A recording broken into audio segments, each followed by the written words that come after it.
तो दोस्तों पिछले 2 वीडियो में मैंने आपको बताया था कि हम कैसे खुद से अपने नया पीसी को असेंबल कर सकते हैं एंड पीसी बिल्ड करने के बाद हमें क्या क्या सेटिंग्स करनी चाहिए। तो दोस्तों आज इस वीडियो में हम देखेंगे कि हम कैसे अपने पीसी में विंडोज 10 को इंस्टॉल कर सकते हैं। तो नए पीसी में विंडोज को इंस्टॉल करने के लिए हमें 3 स्टेप्स को कंपलसरी फॉलो करनी चाहिए। वो है विंडोज के सेटअप फाइल को डाउनलोड करना और अपने पेन ड्राइव को बूटेबल बनाना और तीसरा उस बूटेबल पेन ड्राइव से अपने नए सिस्टम में विंडोज को इंस्टॉल करना। तो इस वीडियो में इन सारे 3 स्टेप्स के बारे में आपको डिटेल में स्टेप बाय स्टेप गाइड देखने को मिलेगी दोस्तों। तो इस वीडियो को बिना स्किप किए पूरा एंड तक देखते रहिए। जैसे कि मैंने बताया था विंडोज को इंस्टॉल करने के लिए आपको कंपलसरी 3 स्टेप्स को फॉलो करनी चाहिए, वैसे ही आपके पास ये 3 चीजें होना बहुत ही जरूरी है। उसमें से पहला ये है कि मिनिमम 8 GB की पेन ड्राइव आपके पास होनी चाहिए और दूसरा ये कि आपके पास एक वर्किंग पीसी या लैपटॉप जो कि इंटरनेट कनेक्शन के साथ हो, जिसमें आप विंडोज 10 को डाउनलोड करके और अपने पेन ड्राइव को बूटेबल बना सके।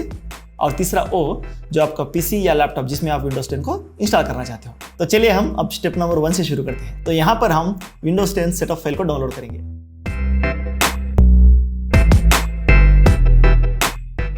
और विंडोज 10 फाइल को डाउनलोड करने के लिए हमें गूगल में जाके विंडोज 10 डाउनलोड बोल के यहाँ पर आपको टाइप कर देना होगा और सर्च इंजन में जो सबसे पहला जो रिजल्ट आता है microsoft.com का, उस पर आपको क्लिक करके विंडोज 10 फाइल को आप डाउनलोड कर सकते हैं। लेकिन आपको मेक श्योर ये रहना होगा दोस्तों, आप हमेशा विंडोज को ऑफिशियल वेबसाइट से ही डाउनलोड करें, ना कि किसी थर्ड पार्टी वेबसाइट से। क्योंकि अगर आप थर्ड पार्टी वेबसाइट से पायरेटेड विंडोज को डाउनलोड करोगे तो वहाँ पर आपके जो सिस्टम में सिक्योरिटी इश्यूज देखने को मिल सकती है। तो मेक श्योर रहे विंडोज को हमेशा microsoft.com के ऑफिशियल वेबसाइट से ही डाउनलोड करें। और मजे की बात यह है दोस्तों, यहाँ पर आप जेन्युइन विंडोज को फ्रीली डाउनलोड कर सकते हो और लाइफ टाइम इस्तेमाल कर सकते हो। यहाँ पर आपको कोई भी पैसे देने की जरूरत नहीं है। हाँ, उसे एक्टिवेट करने के लिए पैसे लगेंगे, लेकिन आप बिना एक्टिवेट किए हुए इसे लाइफ लॉन्ग इस्तेमाल कर सकते हो। तो चलिए अब हम इसे डाउनलोड कर लेते हैं। तो डाउनलोड करने के लिए सिंपली यहाँ पर आपको डाउनलोड टूल नाउ उसके ऊपर क्लिक कर देना होगा। तो यहाँ पर आपको टूल डाउनलोड हो जाएगा और ये टूल डाउनलोड होने के बाद यहाँ पर इसे आप डबल क्लिक करोगे तो एक नया विंडो पॉपअप होगा और यहीं से आइएगा इसका जो डाउनलोड प्रोसेस है वो कंप्लीट होगा। अब आप चाहे तो आपका जो क्रोम ब्राउजर है उसे क्लोज भी कर सकते हो। तो यहाँ पर आपसे क्वेश्चन पूछ रहा है कि आप क्या करना चाहते हो, आप इस पीसी को अपग्रेड करना चाहते हो या फिर अनदर पीसी के लिए एक इंस्टॉलेशन मीडिया को क्रिएट करना चाहते हो। तो हम सिंपली यहाँ पर सेकंड वाला ऑप्शन चूज कर लेते हैं। अगेन यहाँ पर आपको 3 ऑप्शन दिए गए हैं, लैंग्वेज सेलेक्ट करने के लिए, एडिशन सेलेक्ट करने के लिए और आर्किटेक्चर सेलेक्ट करने के लिए। अगर हम मेनली आर्किटेक्चर की बात करें तो यहाँ पर आपको 2 ऑप्शंस देखने को मिलते हैं, 32 बिट एंड 64 बिट। अगर आप बहुत ही पुराना वाला प्रोसेसर इस्तेमाल कर रहे हो जो कि 32 बिट पे रन करता है तो आप यहाँ पर 32 बिट को सेलेक्ट कर सकते हो। अगर आप नया वाला प्रोसेसर यूज करते हो तो यहाँ पर आप 64 बिट को सेलेक्ट कर सकते हो। अगर आप 32 बिट वर्जन वाला ओएस डाउनलोड करते हो तो आपके सिस्टम में बहुत सारे लिमिटेशंस देखने को मिल सकते हैं, जैसे कि आपका सिस्टम ओनली 4 GB तक की रैम यूटिलाइज कर पाएगा। चाहे उसमें आप 32 GB या फिर 64 GB का रैम क्यों ही ना लगा लो, ओनली वहाँ पर 4 GB का रैम ही यूटिलाइज कर पाएगा अगर 32 बिट वाला वर्जन आप डाउनलोड करते हो तो। और कुछ 64 बिट वाले सॉफ्टवेयर भी उस पीसी में नहीं चलेंगे। तो इसीलिए मैं ये सजेस्ट करूंगा कि अगर आपके पास लेटेस्ट या फिर 64 बिट वाला प्रोसेसर है तो आप हमेशा 64 बिट वाला वर्जन को ही डाउनलोड करें, ना कि 32 बिट। अब यहाँ पर आपको मीडिया को चूज करने के लिए बोल रहा है, यानी कि आप USB फ्लैश ड्राइव का इस्तेमाल करना चाहते हो या फिर इसे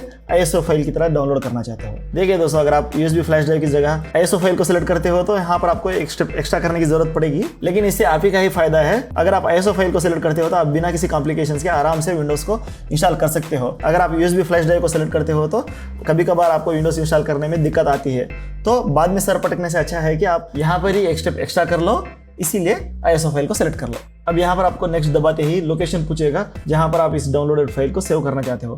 तो मैं यहाँ पर सिंपली डेस्कटॉप को सिलेक्ट कर लेता हूँ और यहाँ पर सेव दबा देता हूँ। तो आपका यहाँ पर डाउनलोडिंग प्रोसेस शुरू हो जाता है दोस्तों, और कुछ ही मिनटों में आपका जो डाउनलोडिंग कंप्लीट होकर डेस्कटॉप पे ऑटोमेटिक सेव हो जाता है। अब ये कितना जल्दी होगा ये आपके नेटवर्क स्पीड के ऊपर डिपेंड रहेगा, क्योंकि यहाँ पर जो फाइल साइज है वो 4.28 GB की है, तो यहाँ पर आपको फास्ट नेटवर्क की जरूरत पड़ेगी। तो यहाँ पर आप देख सकते हो हमने सक्सेसफुली इस विंडोज फाइल को डाउनलोड कर लिया है। अब हम इस विंडोज फाइल को पेनड्राइव में ट्रांसफर करके उस पेनड्राइव को बूटेबल बनाएंगे, तभी जाकर हम इस विंडोज फाइल को इंस्टॉल कर पाएंगे। तो हमें पहले बूटेबल बनाना जरूरी है। तो चलिए हम नेक्स्ट प्रोसेस को देखते हैं कि हम कैसे अपने पेनड्राइव को बूटेबल बनाएंगे। तो चलिए हम अपने पेन ड्राइव को सिस्टम से कनेक्ट कर लेते हैं और उसे फॉर्मेट कर लेते हैं। देखिए दोस्तों, अगर आप फॉर्मेट ना करोगे तो भी अगले प्रोसेस में ऑटोमेटिकली फॉर्मेट हो जाएगा, लेकिन मैं ये क्यों बोल रहा हूँ, क्योंकि अगर आपके पेन ड्राइव में अगर कोई इंपॉर्टेंट डाटा है तो उसे बैकअप कर लीजिए, क्योंकि अगले प्रोसेस में ऑटोमेटिकली फॉर्मेट हो जाएगा। अब नेक्स्ट हम अपने डाउनलोडेड विंडोज फाइल को यहाँ पर डायरेक्टली पेन ड्राइव में ट्रांसफर नहीं करेंगे, क्योंकि उसे बूटेबल नहीं बनेगी। तो हमें बूटेबल बनाने के लिए एक एडिशनल एक सॉफ्टवेयर की जरूरत पड़ेगी। तो चलिए हम उसे डाउनलोड कर लेते हैं और उस सॉफ्टवेयर का नाम है रूफूस, RUFUS। प्रोनाउंसिएशन मुझे मालूम नहीं, लेकिन इस सॉफ्टवेयर को आपको डाउनलोड कर लेना होगा। तो इसे हम डाउनलोड कैसे करेंगे, सिंपली गूगल में जाके रूफूस डाउनलोड बोल के टाइप करेंगे और यहाँ पर जो फर्स्ट वेबसाइट आता है वहाँ पर जाके इसे डाउनलोड कर लेंगे और डाउनलोड होने के बाद इसे डबल क्लिक करने के बाद ये ऑटोमेटिकली रन भी हो जाएगा दोस्तों। तो यहाँ पर आप देख सकते हो मेरी जो पेन ड्राइव है ऑटोमेटिकली यहाँ पर सेलेक्ट हो चुकी है। अगर सेलेक्ट ना हुई हो तो भी यहाँ पर आप आके सेलेक्ट कर सकते हो। और यहाँ पर बूट सिलेक्शन का जो सिलेक्ट ऑप्शन है वहाँ पर क्लिक करके आपका जो डाउनलोडेड विंडोज़ का ISO फाइल है वहाँ कहाँ पर भी सेव किया है वहाँ पर जाके इसे सिलेक्ट कर लेना होगा। और बाकी के जो ऑप्शन है partition schemes and target system को हम वही रहने देंगे, वो बेस्ट ऑप्शन है, यानी कि पार्टीशन स्कीम्स को GPT पे रहने देंगे और टारगेट सिस्टम को UEFI पे ही रहने देंगे। और बाकी के किसी ऑप्शंस को बिना छेड़छाड़ किए हम सिंपली यहाँ पर स्टार्ट बटन को क्लिक कर देंगे। और स्टार्ट बटन को क्लिक करने के बाद ही आपको यहाँ पर एक वार्निंग दिखाई देगी जो कि all data in this device will be destroyed, यानी कि आपके डिवाइस में कोई भी अगर डाटा है तो भी वो चला जाएगा। अगर आपको लगता है कि आपके पेनड्राइव में इंपॉर्टेंट डाटा है तो इसे कैंसिल दबा के पहले उस डाटा को बैकअप कर लीजिए, उसके बाद आके फिर से वही स्टेप को फॉलो कीजिए। बस उतना ही, आपकी पेनड्राइव बूटेबल बन जाएगी। तो यहाँ पर आपने देखा कि अपने जो पेनड्राइव है वो सक्सेसफुली बूटेबल बन चुकी है। अब हम इसे अपने लैपटॉप से डिस्कनेक्ट करके अपने नए सिस्टम से कनेक्ट करेंगे जहाँ पर हम विंडोज 10 को इंस्टॉल करना चाहते हैं।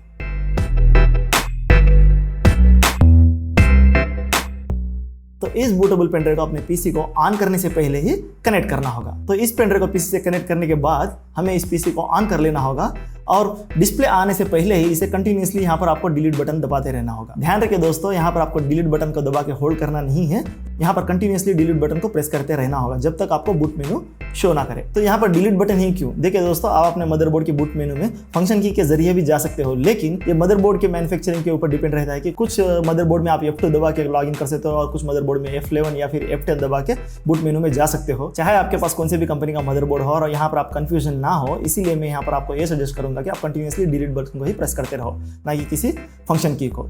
उससे आप आसानी से बूट मेनू में जा सकते। अगर आप यहाँ पर डिलीट बटन को प्रेस करने के बाद भी बूट मेनू शो नहीं करता है तो कोई बात नहीं है दोस्तों, आप सिंपली अपने सिस्टम को पावर अप कर लीजिए, उसके बाद फिर ऑन करके सेम वही स्टेप्स को फॉलो करते रहिए, यानी कि डिलीट बटन को कंटिन्यूअसली प्रेस करते रहिए। डेफिनेटली वहाँ पर आपको बूट मेनू शो करेगा। तो यहाँ पर आप देख सकते हो मेरे पास गीगाबाइट का मदरबोर्ड है और ये जरूरी नहीं है कि आपके पास ही गीगाबाइट का मदरबोर्ड हो। जो आपके मदरबोर्ड के हिसाब से आप दूसरा वीडियो देखने की भी यहाँ पर जरूरत नहीं है, क्योंकि मैं यहाँ से जो भी स्टेप्स बताऊंगा वो यूनिवर्सल स्टेप्स है, वो हर एक मदरबोर्ड के लिए लागू होंगे, इसलिए मैं वैसे ही स्टेप्स आपको बताऊंगा, ईजी हो और आपको ज़्यादा टेंशन लेने की जरूरत ना पड़े। तो यहाँ पर बूट मेनू ओपन होने के बाद आपको सिर्फ और सिर्फ एडवांस मोड या फिर एडवांस सेटिंग जैसा एक ऑप्शन दिखता है, उसको ढूंढना होगा और उसके ऊपर क्लिक कर देना होगा और उसके अंदर जाके आपको बूट ओवरराइड को ढूंढना होगा। ध्यान रखिए दोस्तों, ना कि बूट प्रायोरिटीज या फिर बूट ऑप्शंस, आपको बूट ओवरराइड को ढूंढना होगा। वो मोस्टली आपको सेव एंड एग्जिट मेनू में मिल जाएगा या फिर बूट मेनू में देखने को मिल जाएगा। तो मेरे इस मदरबोर्ड में बूट मेनू में तो वो नहीं है, तो मैं यहाँ पर सेव एंड एग्जिट मेनू में जाके देखता हूँ। तो यहाँ पर आप देख सकते हो सेव एंड एग्जिट मेनू में मुझे बूट ओवरराइड का ऑप्शन दिखाई दे रहा है और उसके नीचे ही मुझे मेरा जो पेनड्राइव है सैनडिस्क का वो भी यहाँ पर शो कर रहा है। तो इसके ऊपर आपको डबल क्लिक कर देना होगा दोस्तों। ये सबसे ईजीएस्ट एंड फास्टेस्ट वे है विंडोज़ को इंस्टॉल करने का। आप जैसे ही डबल क्लिक करोगे तो आपका विंडोज़ पेनड्राइव से बूट होना शुरू हो जाएगा और आपको यहाँ पर इंस्टॉलेशन प्रोसेस शुरू हो जाता है। यहाँ पर आपको नेक्स्ट दबा के उसके बाद सिंपली इंस्टॉल नाउ के ऊपर क्लिक कर देना है। आप जैसे ही इंस्टॉल नाउ के ऊपर क्लिक करते हो आपका विंडोज़ का इंस्टॉलेशन प्रोसेस शुरू हो जाता है और यहाँ पर आपको प्रोडक्ट की एंटर करने के लिए पूछता है। अगर आपके पास विंडोज़ की है तो यहाँ पर आप एंटर करके नेक्स्ट दबा दो। अगर विंडोज़ की नहीं है तो आप सिंपली यहाँ पर आई डोंट हैव प्रोडक्ट की के ऊपर सेलेक्ट करके क्लिक कर दो। आप ऑटोमेटिकली नेक्स्ट स्टेप के ऊपर चले जाओगे। अगर आपके पास प्रोडक्ट की है तो भी उसे बाद में भी एंटर कर सकते हो। तो नेक्स्ट विंडो में आपको पूछा जाएगा कि आप कौन सा वर्जन वाला विंडोज़ 10 इंस्टॉल करना चाहते हो, लेकिन मैं यही सजेस्ट करूँगा कि दोस्तों आप विंडोज़ 10 प्रो ही सेलेक्ट करें, क्योंकि ये सबसे बेस्ट वर्जन है विंडोज़ 10 का। अब यहाँ पर कुछ लाइसेंस टर्म्स दिए गए हैं, आप सिंपली यहाँ पर I accept the licence terms के ऊपर चेक करके नेक्स्ट दबा देना होगा। अब यहाँ पर आपसे 2 क्वेश्चंस पूछे जा रहे हैं कि आप विंडोज़ को अपग्रेड करना चाह रहे हो या फिर कस्टम इंस्टॉल करना चाह रहे हो। अगर आप नए पीसी में इंस्टॉल कर रहे हो फर्स्ट टाइम विंडोज़, तो आप सेकंड वाला ऑप्शन चूज कीजिए। अब यहाँ पर आपसे पूछा जा रहा है कि आप विंडोज़ को कहाँ इंस्टॉल करना चाहते हो। तो मेरे पास यहाँ पर एक हार्ड डिस्क एंड SSD दोनों है, तो यहाँ पर मुझे 2 भी शो कर रही है, 2 TB की हार्ड डिस्क एंड 500 GB की SSD। तो मैं यहाँ पर SSD को ही चूज़ कर रहा हूँ। देखिए दोस्तों, अगर आपके पास दोनों ड्राइव यानी कि हार्ड डिस्क एंड SSD दोनों के सेम साइज़ है तो वहाँ पर आप कंफ्यूज हो सकते हो। तो आप एक काम कीजिए, हार्ड डिस्क को अनप्लग कर लीजिए, उसके बाद ये प्रोसेस शुरू कीजिए, तो वहाँ पर आपको कन्फ्यूजन ना होगी। नहीं तो आप हार्ड डिस्क में OS को इंस्टॉल कर लोगे और SSD में इंस्टॉल ना करोगे तो फ़ायदा नहीं है, आप SSD लेके भी फ़ायदा नहीं रहेगा। तो ऐसा ट्रिक आप यूज़ कर सकते हो। अगर आपका विंडोज़ ऑलरेडी हार्ड डिस्क में इंस्टॉल है विद जेन्युइन की एंड विद डाटा के साथ, तो आप चाहते हो कि जेन्युइन की एंड डाटा को गवाए बिना ही आपका विंडोज़ को हार्ड डिस्क से SSD में ट्रांसफ़र करें, तो उसके बारे में मैंने ऑलरेडी एक वीडियो बनाया हुआ है, तो उसे आप इस आई बटन में जाके चेक कर सकते हो। और यहीं से ही आप चाहे तो आपके हार्ड डिस्क या फिर SSD में पार्टीशन भी बना सकते हो। सिंपली आपको यहाँ पर न्यू पे क्लिक कर देना होगा और यहाँ पर आपको डिसाइड करना होगा कि कितने साइज का पार्टीशन आपको बनाना है। सिंपली वहाँ पर एंटर करके अप्लाई कर देना होगा। लेकिन आपको ध्यान रखना होगा दोस्तों, यहाँ पर नीचे जो साइज दिया हुआ है वो MBs में दिया हुआ है और ऊपर जो आपका जो डिस्क यहाँ पर शो कर रहा है वो GBs में है। तो उसके लिए आप क्या कर सकते हो, अगर आपको एग्जैक्ट साइज चाहिए तो आप 1024 से मल्टीप्लाई कर दो।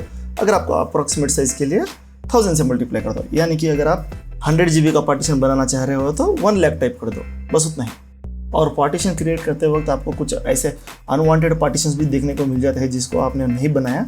वो सिस्टम रिजर्व्ड पार्टीशन है दोस्तों, वहाँ पर आपको टेंशन लेने की कोई ज़रूरत नहीं है। अगर आप किसी पार्टीशन को डिलीट करना चाह रहे हो तो सिंपली यहाँ पर आपको डिलीट के ऊपर क्लिक कर दिया तो वो पार्टीशन डिलीट भी हो जाएगा। लेकिन दोस्तों ये इतना भी सीरियस मैटर नहीं है, क्योंकि आप बाद में भी पार्टीशन कर सकते हो। तो चलिए अब हम यहाँ पर SSD को सेलेक्ट कर लेते हैं और नेक्स्ट दबा के इंस्टॉलेशन प्रोसेस को कंटिन्यू करते हैं।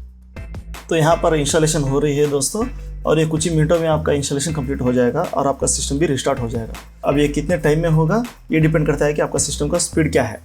मुझे यहाँ पर 1 मिनट का टाइम लगा और अब मेरा सिस्टम भी रिस्टार्ट हो रहा है।